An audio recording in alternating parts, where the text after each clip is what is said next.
Yeah. Hallelujah. Praise God.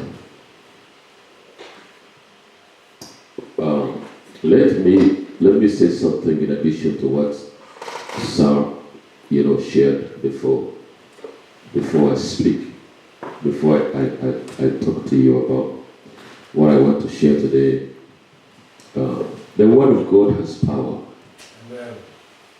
The Word works. I really believe that.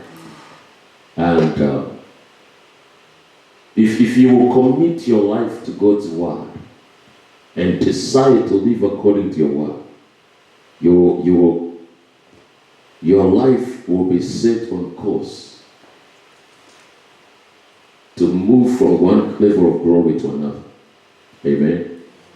And so the Word works, and I know you were sharing about some of the prophetic words that you're receiving. The Word of God is the most sure word of prophecy. Amen. And the Bible says that we take heed to it as a light that shines in a dark place until the day dawns and the morning star arises in your heart. Okay, so the Word of God is a more sure word of prophecy. So that's why it's very important for you to feed on the Word, to renew your mind with the Word. That's how you will be able to judge a lie from a truth. That's how you grow your discernment. That's how you quicken your discernment. So it's very important that we give ourselves to the ministry of the Word. Now, the things that I'm sharing, like now I'm doing series, I've been teaching about what it means to be born again. It's amazing that as you study, like personally, as I've been walking with the Lord, and you find that you want to study about a subject or you want to know more about something, but you don't have sufficient information and you don't even know where to access that information that is going to help you in this area where you're struggling. Because like I told you last time when I was talking about how to arise and shine, for you to be able to identify an area where you need help, where you need to grow, where you need to succeed. And you have to find what the Word of God says concerning that particular area so that you can be able to apply the Word of God in that area of your life to succeed. You see, so when you find revelation or knowledge concerning that particular situation and you're able to apply it from God's Word, you can see success. You can see changes in those areas. So it's very, very important that we take advantage of what we are sharing here and apply it in our lives. Amen? Like this subject about being born again, there is so much about a Christian that God has said. There is so much that God has said concerning us. Jesus did not die for nothing. Jesus, the man that died on the cross. God had a plan in mind for us. Before we even showed up, before you even showed up in your mother's womb, God had a plan. It was a good plan. He reveals that to us through Jeremiah the prophet. When he says, I know the plans I have for you, in Jeremiah 29, verse 11. He said, plans to prosper you and not to harm you. Plans to give you a hope and a future. I like how the contemporary English version puts it. You can help me, Vinny, pull that up. He says, I'll bless you with a future filled with hope. A future of success and not of suffering. That's so big. He said, I will bless you with a future filled with hope. A future of success and not suffering. That That is God's plan for you. What I'm sharing with you is God's plan for your salvation. The Contemporary English Version. Hallelujah. Did I give you the verse? Jeremiah 29 verse 11. CEV. Where is it? Verse 11. Look, you see it? That I'll bless you with a future filled with hope. A future of success and not of suffering. So this is our approach to Christianity. It is not God's will to suffer, to be defeated. Amen? It is not God's will. So the Bible says, for we are God's workmanship. Give me Ephesians chapter 2, verse 10. What translation is that? That's a Contemporary English Version. Contemporary, CEV. The Bible says in the book of Ephesians chapter 2, verse 10, the Amplified, the Classic Edition. Can you give us the Classic Edition? It says, for we are God's own handiwork. We are God's own handiwork, His workmanship, created in Christ Jesus, born anew, that we may do those works, those good works, which God predestined, planned ahead, planned beforehand for us. Look at it.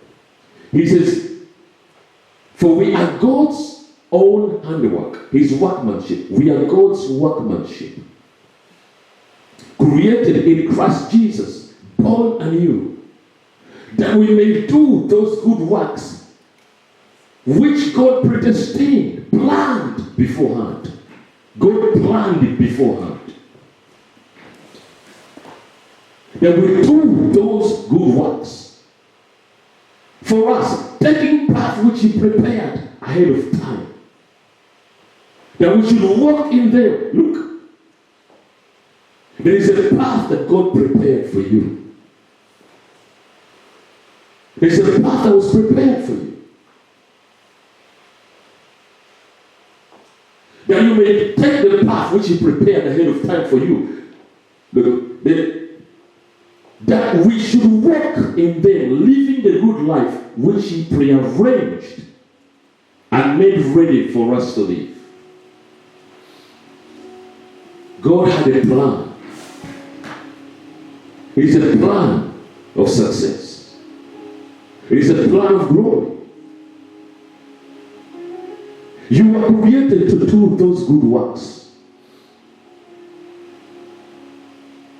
God prearranged it. He arranged the path for you. So the key is to identify God's plan for your life. And you commit yourself to it.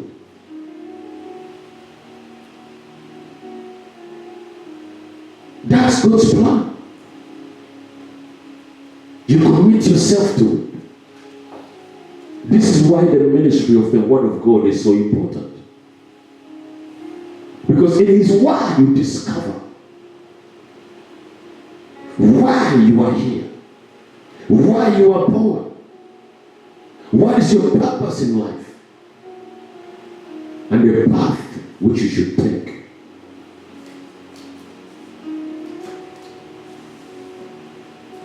So this is God. So God's plan should not be a mystery.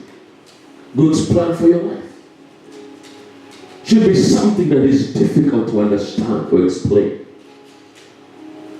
And so what I'm showing you, like I've been teaching here, is God's plan for your salvation. The Bible says that the prophets of old desired to know more about His salvation. Of this salvation, the prophets of old. Let me show you that verse, the book of 1 Peter chapter 1, verse 10. We're going to read from verse 10 to 11. First, give me the New Living Translation. It said, this salvation was something even the prophets wanted to know more about. When they prophesied of this gracious salvation prepared for you. This salvation was something even the prophets wanted to know more about when they prophesied. They prophesied of this salvation. They prophesied, I told you, the prophets prophesied of the coming of Jesus. They prophesied of this life we are living.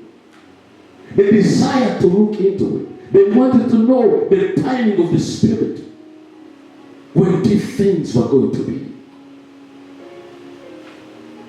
When the Spirit that was in them indicated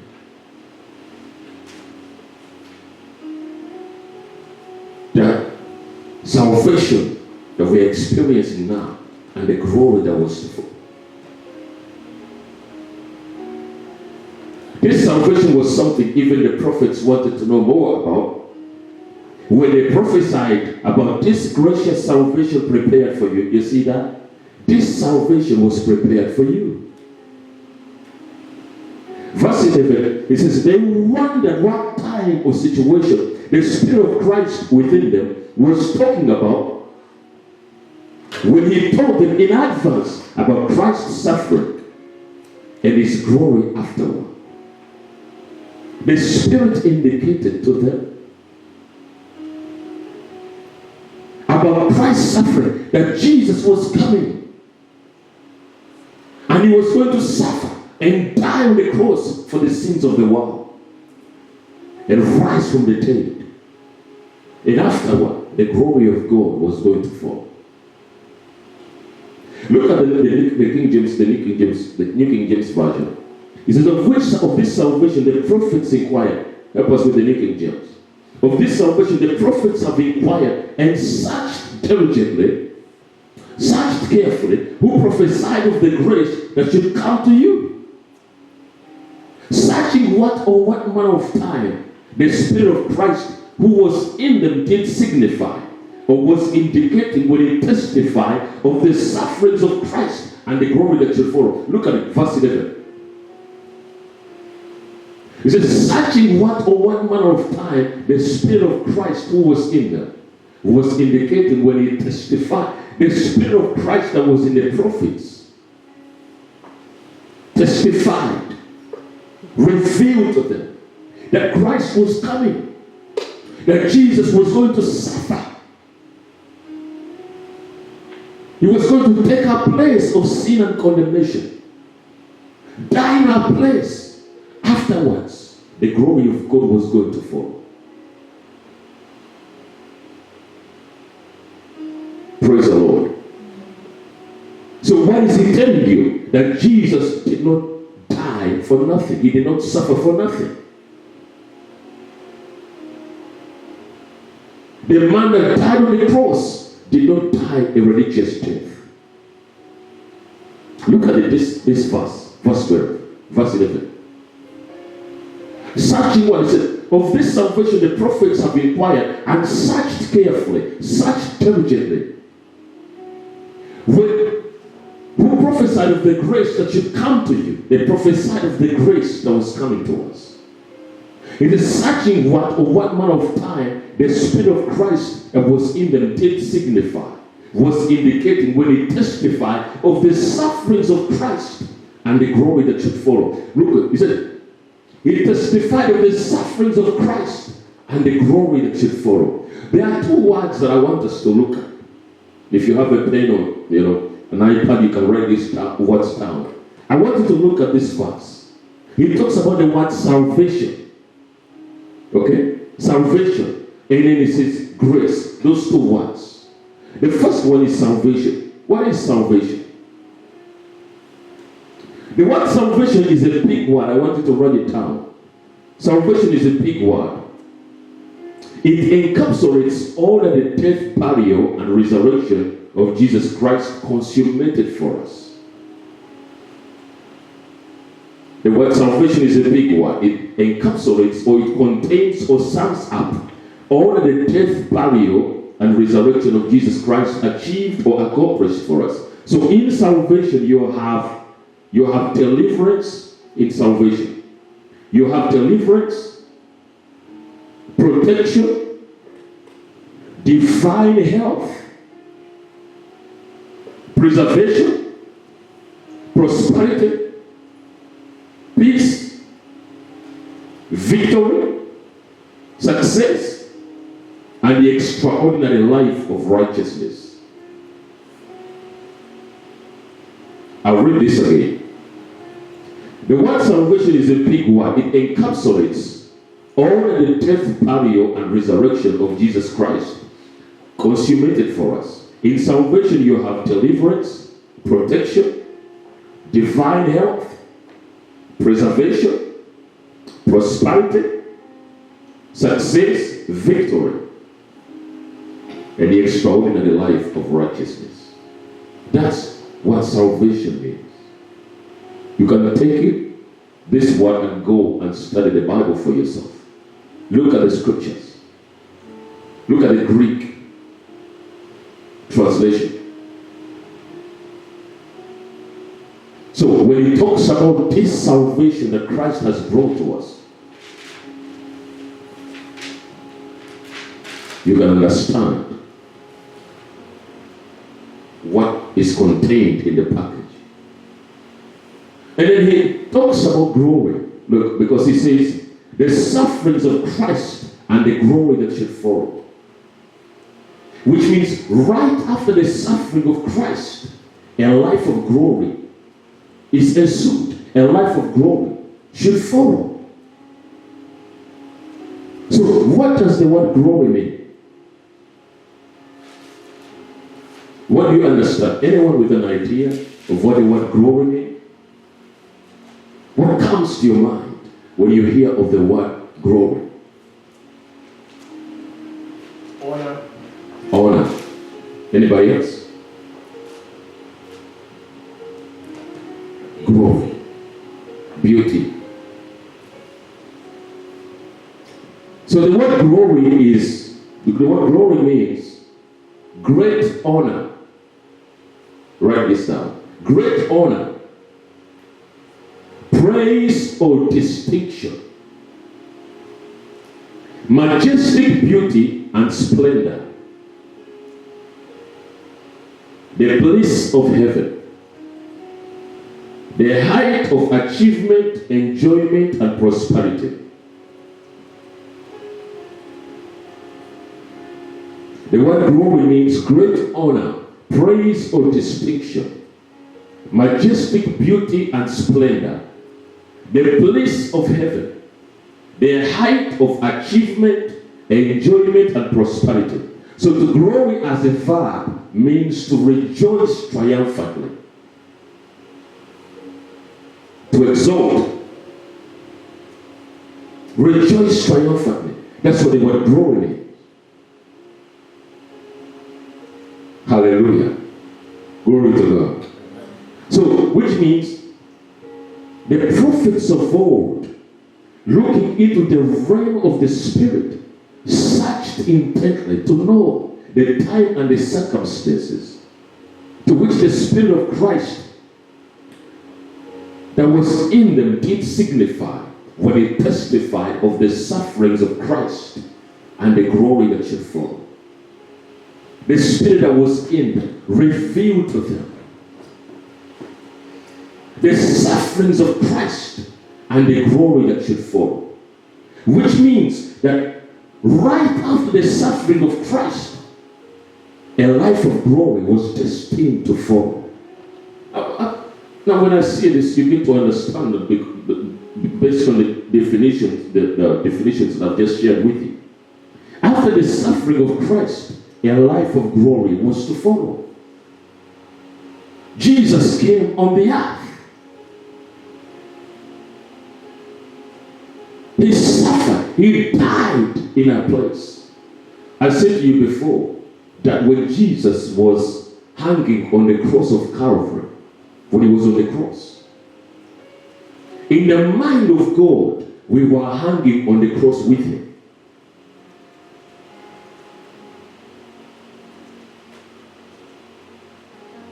When he was nailed on the cross, we were in him. Because he died in our place. He was crucified in our place. He became sin for us, though he himself never sinned, that we might become the righteousness of God in Christ Jesus. So when he was taken off of the cross, we were taken off of the cross with him. When he was buried, we were buried with him. When he rose from the dead, we were raised together with him. That's what the Bible says, that we were buried with him through baptism into death, that just as Christ was raised from the dead, even so we also should walk in the newness of life. So the prophets of old, looking into the realm of the Spirit, they searched diligently, they searched intently, because they wanted to know the time and the circumstance to which the Spirit of Christ that was in them did signify. Was indicating when he testified of the suffering of Christ and the glory that should follow. Which means after the suffering of Christ, right after the suffering of Christ, the life of glory is destined to follow. So Jesus already suffered on our behalf. And his vicarious sacrifice has ushered us into the glory life. Do you understand what I'm saying? Say it again. Jesus already came. He suffered on our behalf. He died in our place. He took, you see, our place of shame, sin, and condemnation. And so as a result now, a life of glory follows. Because this verse says that after the suffering of Christ, the glory of God follows. Let me go back to it. Do you see verse 11? He says, searching what for what manner of time the Spirit of Christ who was in them was indicating when he testified beforehand the suffering of Christ. The Holy Spirit testified of the suffering of Christ. And that after the suffering of Christ, the glory of God was going to follow your life. He was not suffering and then you continue to suffer. Otherwise, Jesus would not have died. Why would Jesus come to die in your place for you to continue suffering? Do you understand this? Glory to God. Amen. The Bible says, let me show you. So Jesus did not suffer from nothing. This is what I'm trying to help you understand. The Bible says, give us the book of Isaiah 53 verse 5. Isaiah 53 verse 5, the New King James Version. Thank you, Holy Spirit.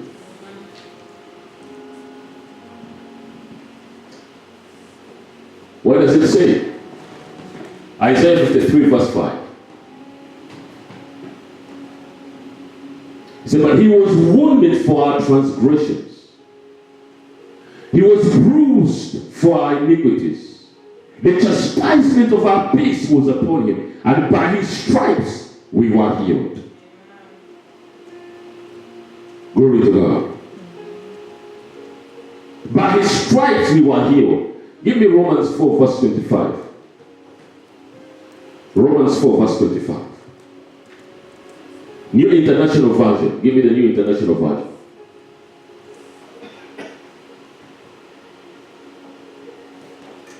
I want you guys to read this. 1, 2, 3, go. Verse 25. He was delivered over to death for our sins and was raised to life for our justification. He was delivered on the account of our sins. And then he was raised for our justification. What does it mean to be justified? He took our place of sin and shame and condemnation. He died for our sins and he was raised for our justification. The word justification means that you are acquitted. You are declared not guilty. I want to give you an example. Come over here, Sal, for a second. Praise the Lord. So look. Now, let's say, I'm just giving an example. Stand over here. So, I'm just giving an example. Let's say Jesus is standing in the place of Saul. Amen? And right where I'm standing, I am representing the human race. Man. Amen? So I am a sinner. Because the Bible says that as a result of Adam's sin, the sin of Adam brought death. That sin spread to all men. And as a result, every man born into this world is born with a sin nature. Okay? So all men, the Bible says, all men have sinned and fell short of the glory of God. So, now, Jesus came. The Bible says, for God so loved the world that he gave his only begotten Son, that whosoever believes in him should not perish, but have everlasting life. That as a result of our faith in Jesus, we were going to be identified with the resurrection. We were going to be saved, and we were going to be justified. Praise the Lord. So justification is as if you have never sinned. You are acquitted. You are declared guilty. The record is wiped out. So now, Jesus comes and my sins are poured into, he takes over my sins. Okay? He stands in my place. Come over here. Okay? So, Jesus, let's say I was condemned to die. Okay? I am sentenced, you see, I'm sentenced to die. And Jesus takes over my place. Okay? And he dies in my place. He dies for my sins. And then I'm declared free. Do you understand what I'm saying? I'm declared free because my sin was placed on Jesus. He took my place of sin. He took my place of condemnation. And I was declared not guilty. Amen? Glory to God. Does that make sense to you? Thank you, son. Hallelujah. So he took our place. He took our place. Okay? You were condemned to die. You were born with a death sentence. Because you were born with the sin nature of Adam. I will touch on that more as we continue learning. Amen? The Bible says, give me the book of 2 Corinthians chapter 5, verse 21. The Living James. 2 Corinthians chapter 5, verse 21.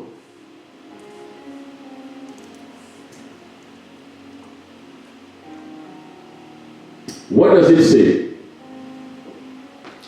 For he made him who knew no sin to be sin for us, that we might become the righteousness of God. He made him who knew no sin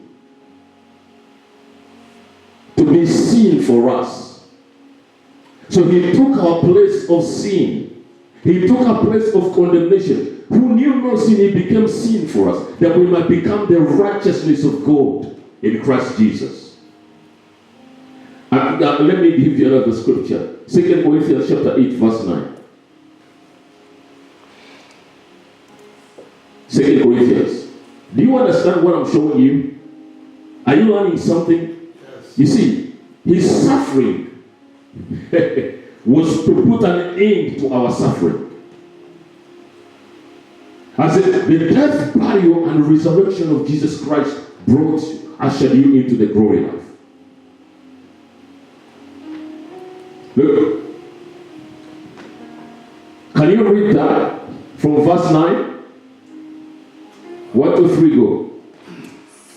For you know the grace of our Lord Jesus Christ, That though he was rich, yet for your sakes he became poor, that you through his poverty might become rich.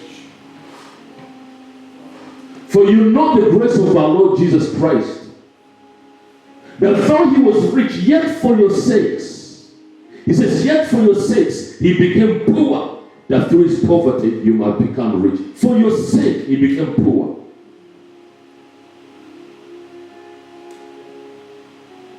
So, Jesus suffered. He became poor, that through his poverty you might become rich. So, he suffered so you don't have to suffer. Praise the Lord. This is why when I'm sharing the word of God with you, when the Bible says, you shall know the truth, and the truth shall make you free. There are those that believe that as a Christian, you can suffer and you can be down and then you can be up. You see, the Bible, as you learn the Word of God, you discover who you are. That you are an overcomer. That you are the righteousness of God. That all things belong to you. That the path of the just is as the shining light that shines brighter and brighter unto the perfect day. He does not say that a Christian will not face challenges, but you will always prevail over them. Glory to God. Because you have the life of God in you. You have the Holy Spirit. And you are bigger than this world. Because the Bible says, ye are of God little children and have overcome them. He did not say you are going to overcome. He said you have overcome them because greater is he that is in you than he that is in the world. You are bigger than the world. You are bigger than poverty, than sickness, than disease, than failure and death. He said he became sin for us, even though he himself never sinned, that we might become the righteousness of God in Christ Jesus. That you might become the righteousness of God. So he took your sin and gave you his righteousness. He became poor for your sake, that through his poverty you might become rich. He was wounded, see, so he was wounded for your transgressions. Isaiah 53 verse 5. He was bruised for your iniquities. The chastisement of your peace was upon him, and by his stripes you are healed. Glory to God. So he suffered, so you don't have to suffer. Now listen, anyone that is suffering, in spite of what Jesus has accomplished for us, is paying the price for ignorance. Anyone that is suffering today, in spite of what Christ has accomplished for us, is paying the price for ignorance. That's what the Bible says in Hosea 4:6. My people are destroyed for lack of knowledge. My people are destroyed for the lack of. Let me help us read it. Hosea 4:6. My people are destroyed for the lack of knowledge. Glory to God. This is why Jesus wept. You know, this is why he wept. This is why it's very important for us to know why Jesus came. Who is Jesus and why he came. It's very important for us to know that. Who is Jesus and why did Jesus come? Why did he come on the earth? What did he come to do? Did he accomplish what he came to accomplish? Praise the Lord. That is very, very important. This is why Jesus wept. You know, the Bible shows us, you know, some reasons as to why Jesus wept. One of the reasons Jesus wept was he wept for the ignorance of the people. The Bible says, and I'll show you the book of Luke chapter 19. Give us Luke chapter 19, and we're going to read from verse 41, the New King James Version. Hallelujah. Glory to God. Jesus wept. You see, the Bible says that as he drew near, as he drew near, he saw the city, and Jesus began to weep. Look at it. Verse 49, 41. As he drew near, he saw the city. Jesus. And he wept over it. See, if you had known, even you, especially in this your day, the things that make for your peace, but now they are hidden from your eyes. He said, for days will come upon you when your enemies will build an embankment around you and surround you and cross you in on every side and labor you and your children within you. He said, because you did not know the time of your visitation.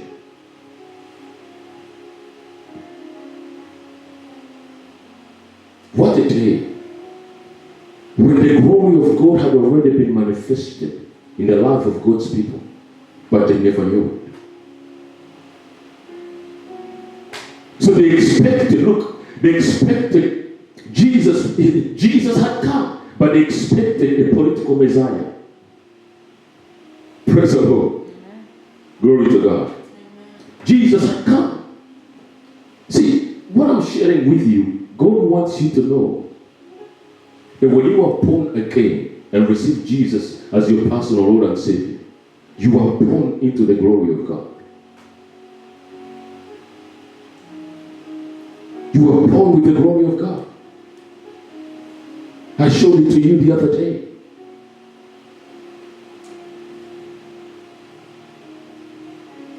That through the gospel, you see, the Bible says that He called you. He called you. Now, before we get back to this verse, I will get back to this. And give me the Amplified, the classic edition of 2 Thessalonians chapter 2, chapter 12. Actually, give me chapter 2, verse 14. 2 Thessalonians chapter 2, verse 14. Praise the Lord. Look at this.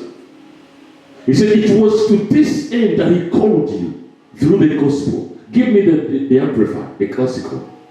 He called you through the gospel. I just defined for you what the word glory means.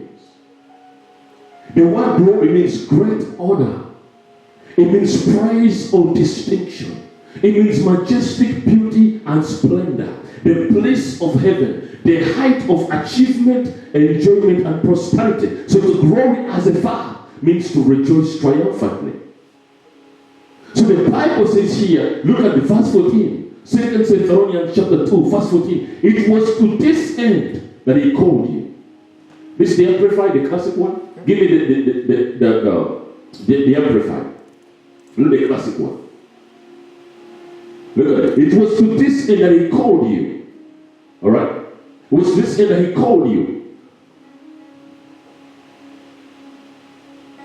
Verse 14. It was to this end that He called you. Through the gospel. That's what I wanted you to see. The good news of Jesus' death, burial, and resurrection, so that you may obtain and share in the glory of our Lord Jesus Christ. He called you.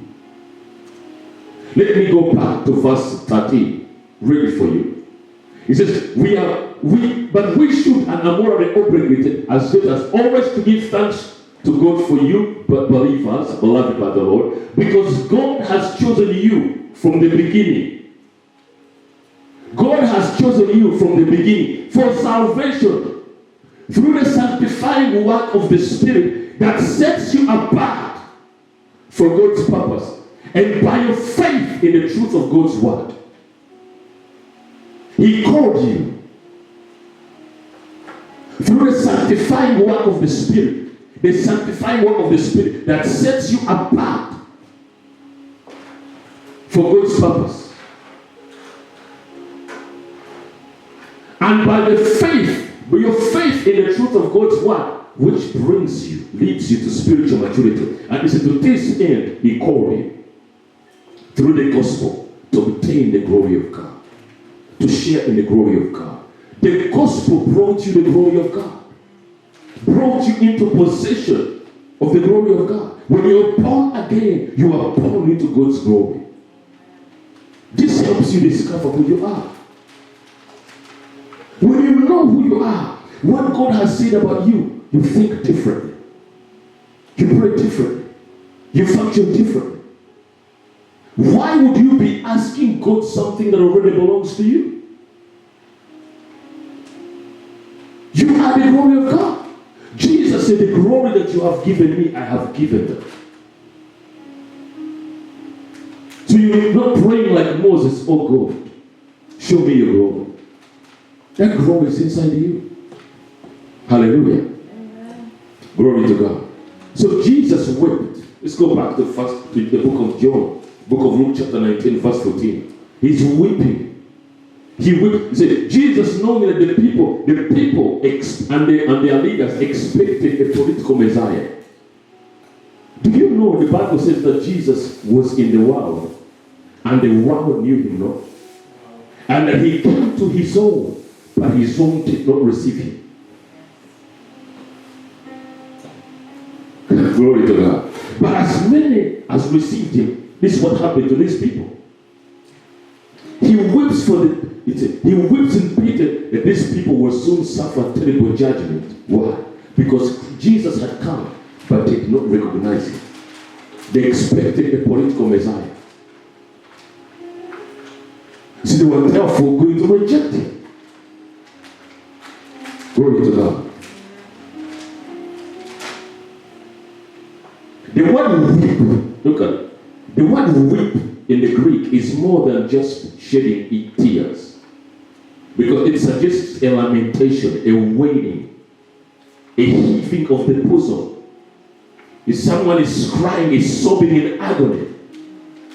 So just as God, Jesus as God, not only reveals his feelings when you read that portion of the Bible. He's not only revealing his feelings, but also God's broken heart over the lostness of the human race.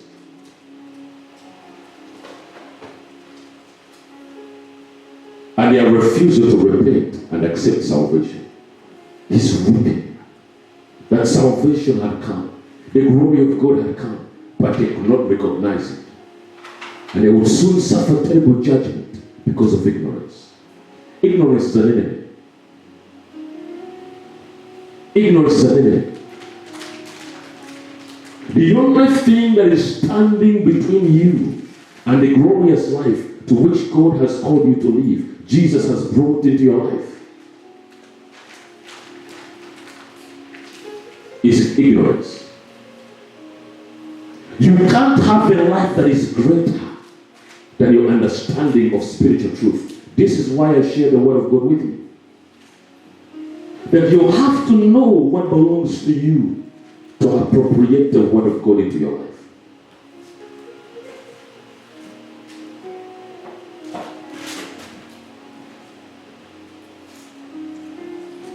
Glory to God.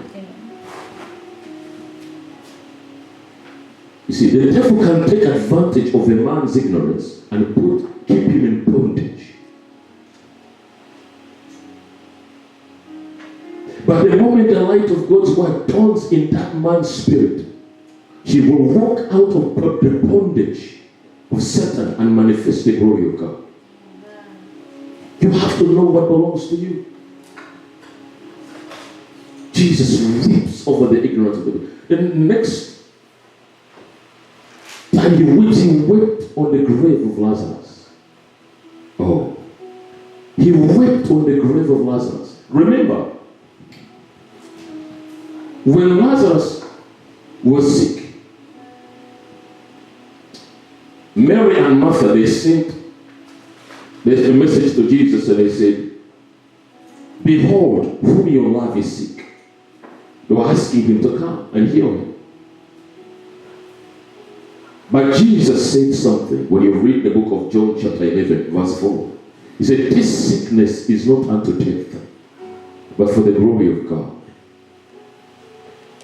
The Son of God may be glorified through it."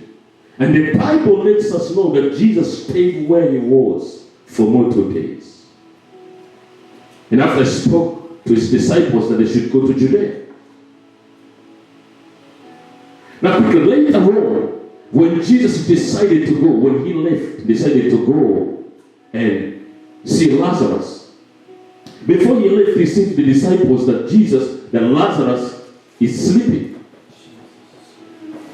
But I go that I may wake him up. And they said, if he's sleeping, if he's resting, he will wake up. They didn't understand what Jesus was saying. So he said to them plainly, Lazarus is dead. But he said it was good that he died when he was not there.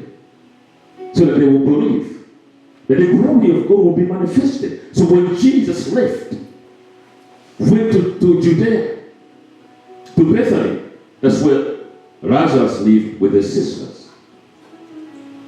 Lazarus had already been dead. He was in the grave for 4 days. So when Martha found out that Jesus had come, she rushed out of the house, came to meet Jesus. When she came to him, said, Lord, if you had been here, my brother would not have died. And Jesus said to Martha, your brother will rise again. So yes, I know he will rise again on the third day, the resurrection. She thought he was talking about the resurrection. When Jesus comes back,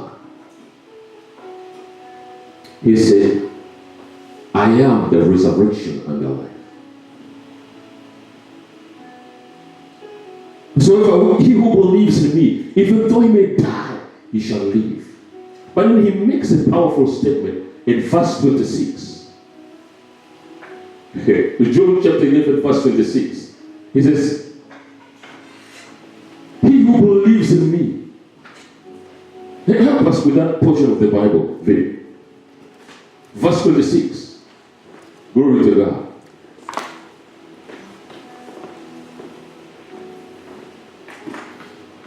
Verse 26, look at it. Whoever lives and believes in me shall never die.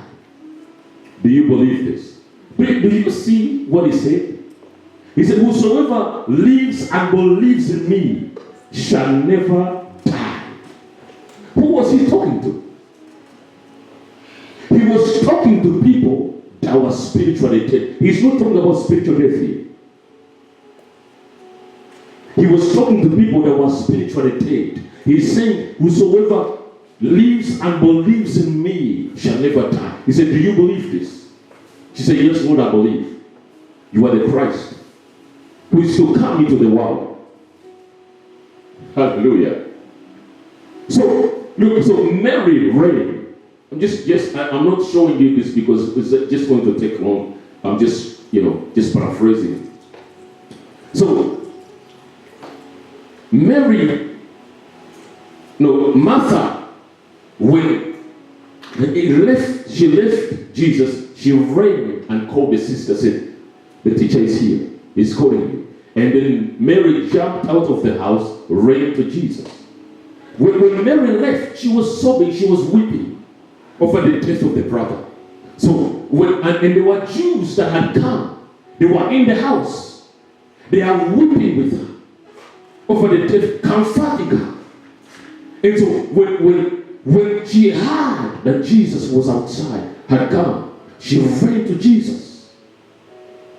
And the Jews thought that she was going to the tomb of Lazarus to weep. So when they came following her, they noticed the master was there. Mary fell at the feet of Jesus. And he said, Lord, if you had been here, my brother would not have died. And Jesus, the Bible says, when he saw Mary weeping, and the Jews that had come with her weeping, the Bible says he groaned in the spirit, and he was troubled. He groaned in the spirit. I want you to help me with that portion of the Bible from verse 33. I'm just showing you two places where Jesus wept. Glory to God.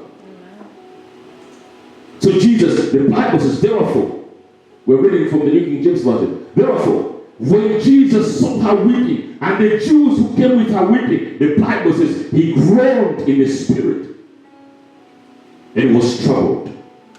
This passage reveals the hearts and feelings of Jesus as he faces the heartbreaking and suffering caused by all the evil in this world. He shows you the heart and feelings of Jesus. He's heartbroken over the evil. The heartbreaking, the suffering that is caused by evil in this world. The word groaned is from the Greek word embrimaomai, which pictures emotions involving anger.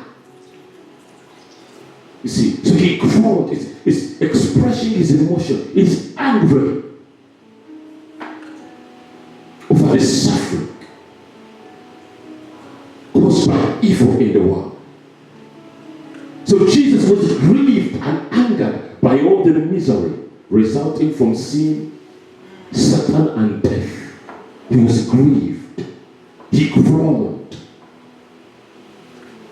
And then, you see, the Bible tells us that Jesus is touched by the feelings of our infirmities.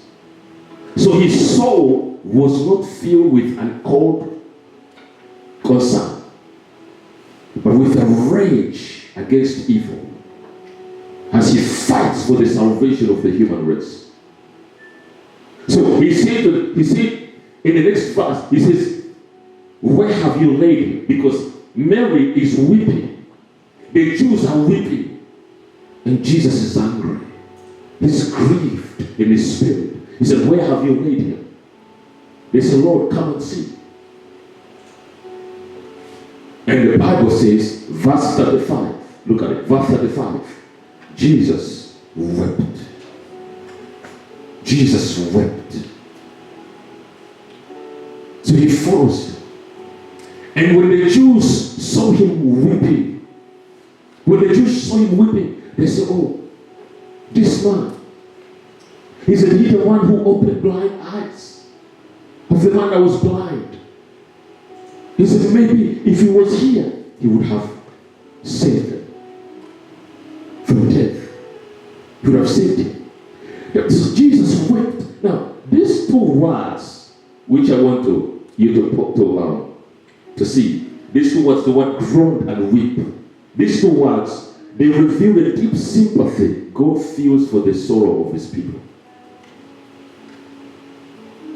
He groaned. It shows you the sympathy, the deep sympathy God feels for the sorrow of his people. The word wept is a verb, and it is translated from the Greek word dakro, which indicates that Jesus burst into tears and then he wept silently. So the word weep does not just suggest a shedding of tears. No. It's dakro in the Greek. He bursted into tears and then he wept silently. I'm sharing this with you so that even those of you who are watching, let this be a comfort for those who experience sorrow, with an understanding that Christ feels the same sympathy for you that he felt for the relatives of Lazarus. Glory to God. So the Bible says in verse 43, you can put verse 43. The Bible says when he had said these things, he cried with a loud voice, Lazarus. Praise the Lord. Hallelujah. Look at verse 43. When he had said these things, he cried with a loud voice, Lazarus, come forth. Amen. Glory to God. And listen, the loud voice implies an imperative command to death to give up his prey. Jesus commanded death to vomit Lazarus. It's an imperative command. He roared, Lazarus, come forth. And then he said with a loud voice. The loud voice keeps up the image that death is a deep sleep. Glory to God. So he called out, you can see. The Bible says he called out and he called him. He said he cried with a loud voice, Lazarus, come forth. And he who had died came out bound hand and foot with grave clothes. So look, he called him by name to distinguish him from any other corpse or dead body that may lie interred close to Lazarus in the grave. Because otherwise, you see, if he did not identify him or call him out by name, make all those dead bodies were going to come out. Hallelujah. Glory to God. So he cried out, and then the Bible says the man who was already dead had been in the grave. The power of God, the power that came out of the lips of Jesus, pulled that man out of the grave. No one came to get him out of the ditch, out of the cave. The Bible says the power lifted him up and he stood straight. with hands and feet, covered with the grave clothes. And Jesus said, untie him and let him go. So they were being quick and immediate by the power which came forth from Christ as soon as he ever lifted his voice. The power of his words that raised Lazarus from the dead proved that Jesus was truly God. And that he had absolute dominion and authority over death. That's why I want you to see. It proved that Jesus was God. And he had power. He had dominion over death and the grave. At the sound of his voice, death released Lazarus. And then the power lifted him from the grave, brought him to the sun, stood straight. He said, untie him and let him go. I don't know if you see this in your mind, if you see this in your spirit. Glory to God. That power. And see, Jesus defeated death. We are running out of time, but let me show you this verse. The Bible says that he saved us, delivered us, saved us, and called us with the holy calling. You see, and it says, called us with the holy calling. Not because of our works, but because of his own grace and purpose that he revealed to us in Christ Jesus. And the next verse he has abolished death. Look, help us with that portion of the Bible. Book of 2 Timothy chapter 1 verse 9 to 10. We had an interesting Bible study on Wednesday because we were talking about some of these things. But I'm going to be sharing the word of God with you. Some of these things I will share them with you. Glory to God. As we continue in this series, I want to exhaust most of these things from God's word. These divine secrets. Glory to God. So you can walk in the glory of God. And look at it. He said, who has saved us? We're reading from verse 9. Who has saved us and called us with the holy calling, not according to our works, but according to his own purpose and grace, which was given to us in Christ Jesus before the time began. Look at verse 11. But it has now been revealed by the appearing of our Savior Jesus Christ, who has abolished death. Look at it. Who has abolished death and brought life and immortality to light through the gospel. Give me the Amplified. I want them to see it clearly from the Amplified translation. Thank you, Holy Spirit. Look at it. For he delivered us and saved us and called us with the holy calling. A calling that leads to a consecrated life. A life set apart. A life of purpose. He called you with the holy calling. A life, a calling that sets you apart. A calling that leads you to a consecrated life, a life set apart, a life of purpose, not because of our works or because of any personal merit. We could not do anything to earn this. He chose you by his grace. Amen. There is nothing you did to qualify. Amen. Glory to God. And it says, not because of our works or because of any personal merit. We could do nothing to earn this, but because of his own purpose and grace, his amazing and deserved favor, which was granted to us in Christ Jesus before the world began, eternal ages ago. Look at verse 10. But now, that extraordinary purpose and grace has been fully disclosed and realized by us through the appearing of our Savior Jesus Christ, who through his incarnation and earthly ministry abolished death. Abolished death. Making it now and void. Yeah, amen. He destroyed, he abolished death. He made it now and void. Turned to zero. He abolished death, making it now and void. And what's next part? Read the next part. 1, 2, 3, go. Are you hungry? And brought life and immortality to light through the gospel. I want you to understand this. He said, he abolished death and brought life and immortality to light through the gospel. The gospel brought to us life. The gospel brought immortality. What does the word immortality mean? Live forever. No death. No God. You are incorruptible. You are indestructible. Glory to God. This is the glory of God that I'm just sharing with you. This is the glory of God. This is the beauty of this. This is why I am confident of this very thing. That he who has begun a good work will accomplish it. Amen. Hallelujah. Well, for sure. Glory to God. This is our hope. This is our confidence. But you see, this is the life that he has given to us. That we are supposed to be living now. This is your life. I said, Jesus did not die for nothing. The man that died on the cross did not die a religious death.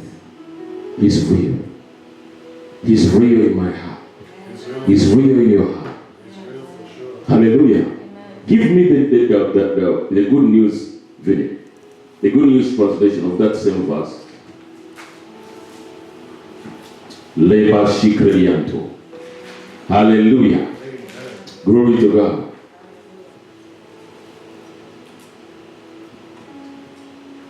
He said he saved us.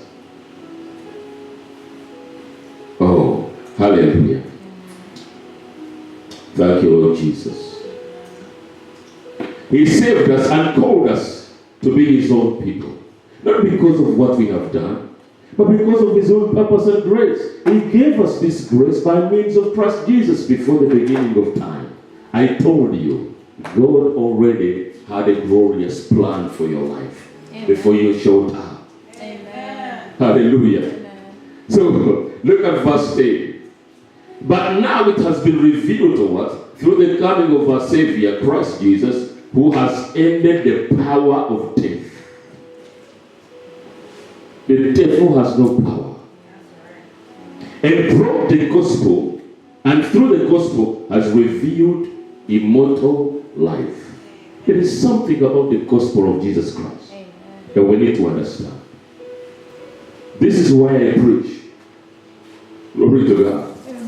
There is something about the gospel. The power of God is in the gospel. There is something about the gospel. This is why the Apostle Paul was preaching in Lystra.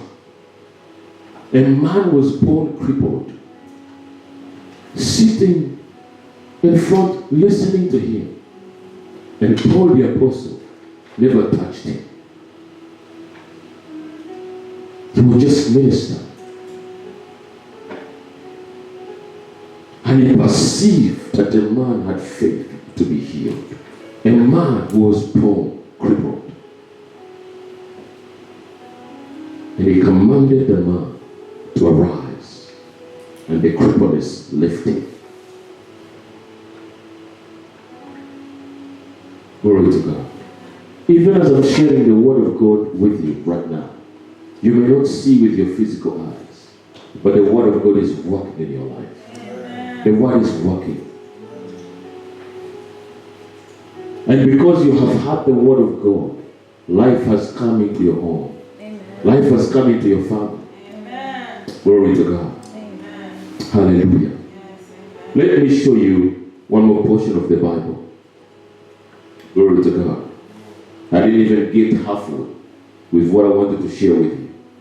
But we'll pick up next Sunday. Amen. So, give me the book of Hebrews chapter 2, verse 14 to 15. And I want you to bring the Living Bible. The Living Bible. Hallelujah. I love the Word of God. the Living Bible. Lebeka Shabradia. Look at it. Since, I want you to look here at the projector. Since we are God's children, are human beings, made of flesh and blood, he became flesh and blood too, by being born in human form. For only as a human, being could he die, and in dying, break the power of the devil who had the power of death. Amen. It was through death that he would destroy, break the power of the devil who had the power of death. Verse 15. Only in that way could he deliver those who through fear of death have been living all their lives as slaves to constant dread. They were in bondage to fear. The fear of death. All their lifetime, they were in bondage. And Jesus, through his death, burial, and resurrection, brought the power of death. Oh, hallelujah. Because of time, I'm going to continue the teaching next week. Hallelujah. There is so much that God is revealing to us. But when I'm through, you will know what God has made you. Amen. Hallelujah. You are indestructible. You are indestructible. So the devil has no power. Amen. Don't be afraid of the devil. Amen. He's already defeated. Amen. Glory to God. Glory to God. I don't have time. I will show you more scriptures. We'll continue next week. Amen. I want you to stand on your feet. Speak in other tongues. Leka shiprada sori kabratia. Lebe rekrobo baproti shidabaka. Leke shiprada sukaraba. Libre de boshita. Barreke terebo shikradianto. Marianto crebo shakorababra. Libado shikerebataya. Barra de boshikrada. Libada soto rakabadababa. Jerebakato redebo shatabaka. Lika radia prote shukarebate. Barrekete reba. Redebo shakoriante. Bariabrokuta baredebo shatabaka. Barreketo rabiabra. Libado sakaradebo shatabaka. Rakanta rabadaya. Zereketo redebo shatabaka. Barreketo paradebo shate. Baraya takarebabra. Ribato satabakaya. Barrekete rebaba.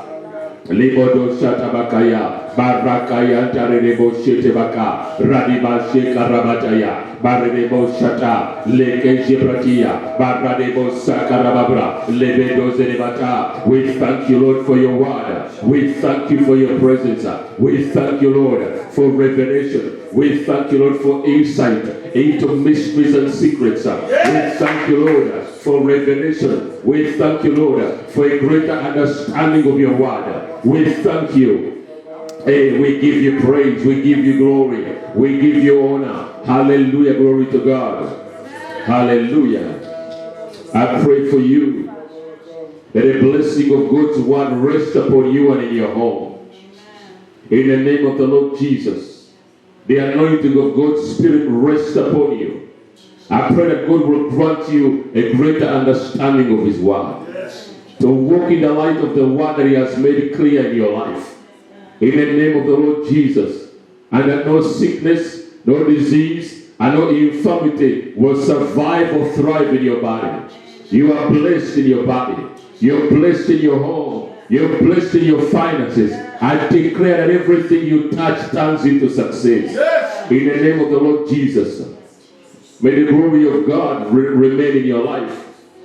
In the name of the Lord Jesus, I pray for you that you continue to be filled with the knowledge of God's will in all wisdom and spiritual understanding.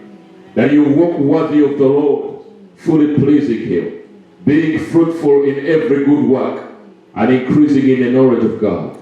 I pray that the love of God will abound more and more in you, in knowledge and in all discernment. That you may approve things that are excellent, and that you may be sincere without offense, unto the day of Jesus Christ.